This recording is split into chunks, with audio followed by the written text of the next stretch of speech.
அம்ருத் திட்டத்தின் கீழ் தமிழ்நாட்டில் மறுசீரமைக்கப்பட்ட சென்னை பூங்கா, சின்னசேலம், குன்னூர் உள்ளிட்ட 9 ரயில் நிலையங்களை பிரதமர் நரேந்திர மோடி இன்று காணொலி காட்சி வாயிலாக தொடங்கி வைத்தார்.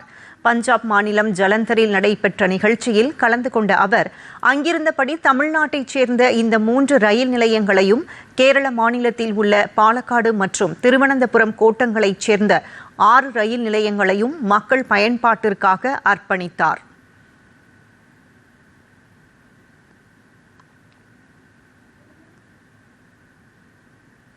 சென்னை சென்ட்ரல் நிலையத்திற்கு அருகிலேயே அமைந்துள்ள சென்னை பூங்கா ரயில் நிலையத்தில் நடைபெற்ற நிகழ்ச்சியில் ஆளுநர் ராஜேந்திர விஸ்வநாத் அர்லேக்கர் கலந்து கொண்டார்.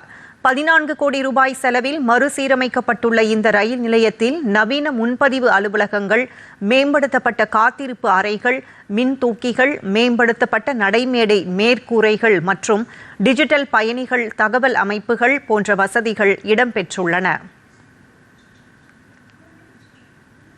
கள்ளக்குறிச்சி மாவட்டம் சின்னசேலம் ரயில் நிலையம் 15 கோடி ரூபாய் செலவில் மறுசீரமைக்கப்பட்டுள்ளது.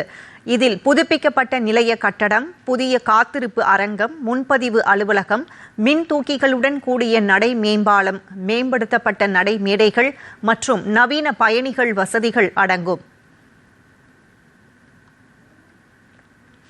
நீலகிரி மலைப்பகுதியில் அமைந்துள்ள குன்னூர் ரயில் நிலையத்தில் 12 கோடி ரூபாய்க்கும் அதிகமான செலவில் மேம்படுத்தப்பட்ட காத்திருப்பு அரங்குகள், சீரமைக்கப்பட்ட நடைமேடைகள், எளிதான அணுகல் வசதிகள், நவீன பயணிகள் தகவல் அமைப்புகள் மற்றும் பாரம்பரிய தன்மையை பாதுகாக்கும் வகையிலான உட்கட்டமைப்பு வசதிகள் உருவாக்கப்பட்டுள்ளன.